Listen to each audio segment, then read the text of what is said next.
Naam, hivi sasa tupo kwenye dakika za hekima katika mtazamo wa Kishki TV. Mada yetu katika siku ya leo inazungumza kuhusiana na kati ya familia, shule na jamii, nani anamjenga mtoto wa kesho? Kati ya familia, shule na jamii, nani anamjenga mtoto wa kesho? Ndo mada yetu katika siku ya leo, tukiangazia yupi ambaye ana wajibu wa kufanya mtoto wa kesho awe bora katika maisha yake. Tuanzie kwako Mashi bwana. Tumesikia na tunaona kila siku tunazungumza watoto hawana maadili, watoto hawako vizuri.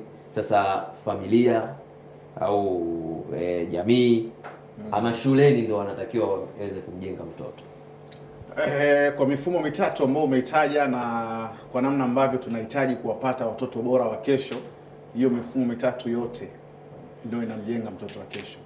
Yaani huwezi kutenganisha. Familia inamjenga, shule inamjenga, lakini pia jamii inamjenga. Lakini vinajenga, lakini vyote vitatu pia vinaweza vikaharibu. Kwa maana kama familia itasimama imara kumjenga mtoto wa kesho, lakini shule ikawa hayapati malezi mazuri, aina ya watu ambao wanakutana nao, jamii, watu ambao wanamzunguka, haitosaidia hata kama familia mtoto umemwandaa vizuri. Lakini ikitokea nyumbani hakuna kitu, shule ikiwa mtoto anaandaliwa vizuri, anatengenezwa vizuri kimaadili, vile vile mtoto utampoteza. Katika jamii vivyo hivyo. Kwa hiyo ukiangalia hayo maeneo matatu yote kwa pamoja ndio anamjenga mtoto wa kesho. Lakini sasa nani ambaye anabeba jukumu la kwanza? Hapa unaweza ukagawa ukaweka tofauti.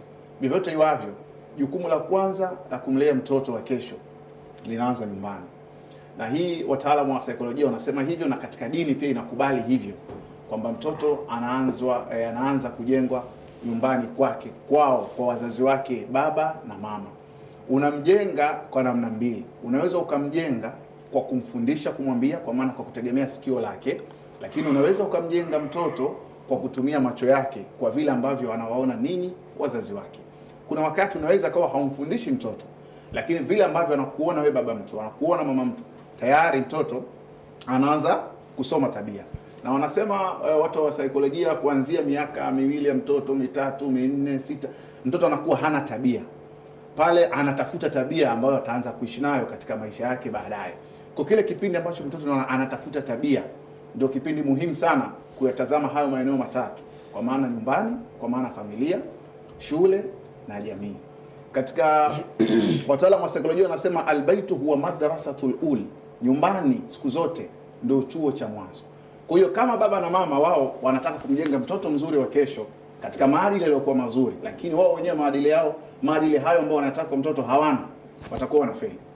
Tukija katika dini, mathalani mzazi anamwambia mwanae ajistiri, jitahidi sana kujistiri, uvae vizuri, usivae suruali, usivae nguo za kubana, lakini mama ndio anavaa hizo nguo za kubana. Huyo mtoto anakuwa ni mgumu sana kufahamu. Lakini kuja katika upande wa shule zenyewe inategemea na aina ya shule, kwa sababu kuna shule nyingine sio wazuri kwenye kuwatengeneza watoto kimaadili. Kuna shule zimejikita kuwatengeneza watoto kwenye ufaulu tu. Yaani issue ya maadili ni kitu ambacho hakipewi kipaumbele. Lakini zipo baadhi ya shule ambazo hizo ni shule za Kiislamu, wanaangalia vitu vyote viwili. Wanatazama maadili ya mtoto, wanaangalia na namna gani mtoto atamsaidia katika performance yake ya kitaaluma. Sasa kama unakutana na shule ambayo kwao maadili sio kipaumbele, kipaumbele ni ufaulu, vile vile mtoto huyu unaweza ukamharibu. Lakini kuja kwenye jamii rafiki, mtoto amezungukwa na watu aina gani? Anacheza na watu aina gani? Ukaribu ametengeneza na watu aina gani? Kwa nadhani hao ni maeneo matatu ambayo yote yanatakiwa yatazamwe, na yote yana nafasi pana sana kumtengeneza mtoto wa kesho. Hakika. Mustafa, tunaona familia za siku hizi kama wao ndo wanaotakiwa walee watoto, lakini siku hizi baba anatafuta pesa, mama anatafuta pesa. Kila mmoja yuko mishughulikoni. Watoto wameachwa na wadada wa kazi na wakaka wa kazi. Nadhani tunaweza kupata nafasi hiyo ya mtoto ambaye atakayekuwa bora. Kwa hiyo mtoto atalelewa na familia ama atalelewa na house girl. Unajua ukitazama taswira ya malezi, inapokuja lawama, inapokuja mtoto huyu hajalelewa vizuri, nani alaumiwe? Lazima familia au wazazi wake ndio watakuwa watu wa kwanza kulaumiwa.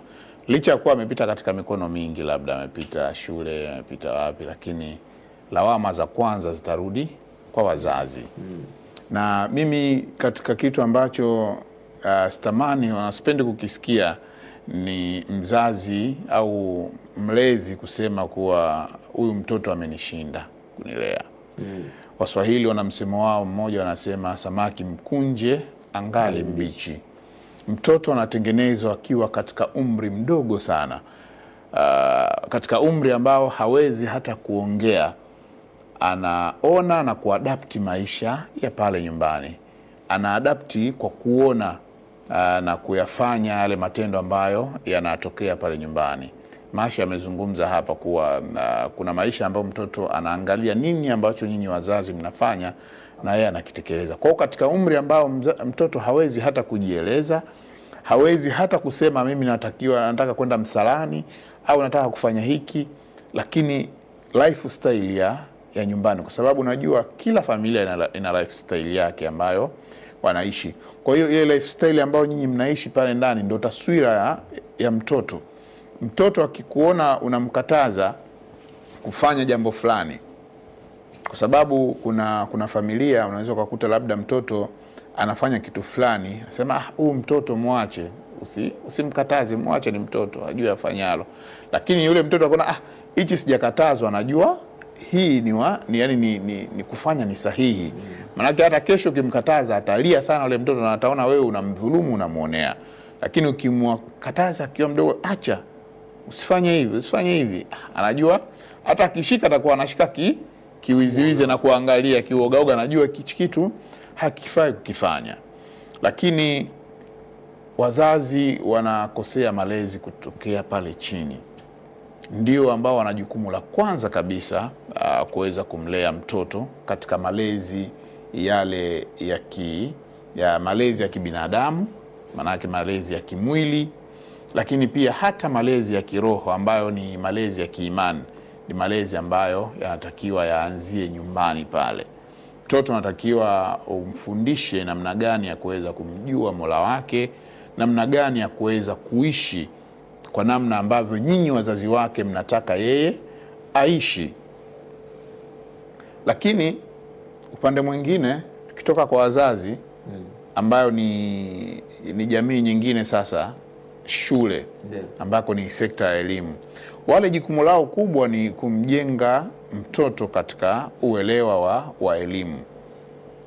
Wao wajua shule kule walimu wao kazi yao ni syllabus. Kitu cha ziada ambacho labda walimu watakifanya ni mwalimu mwenyewe labda ajiongeze kwa mtoto. Mwalimu hana jukumu kubwa la kumjenga katika upande wa labda maadili. Yeye anachoangalia zaidi ni taaluma. Ni taaluma. Syllabus inaelekeza vipi? Lakini mtoto muda mwingi anakuwa shuleni kuliko ni nyumbani. Hasa shule masaa 10 anakuwa shuleni.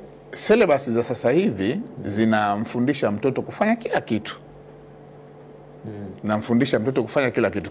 Ukitazama hata ukiachana syllabus ya shule, labda tuseme syllabus ya labda ya madrasa, na kufundisha mtoto namna ya kula dua, namna ya kufanya hivi, lakini hata syllabus za shule zile kuanzia chini vile zinakufundisha namna ya labda namna ya kukaa, namna ya kuzungumza, namna ya kureact. Kishki TV, nuru ya dini yako.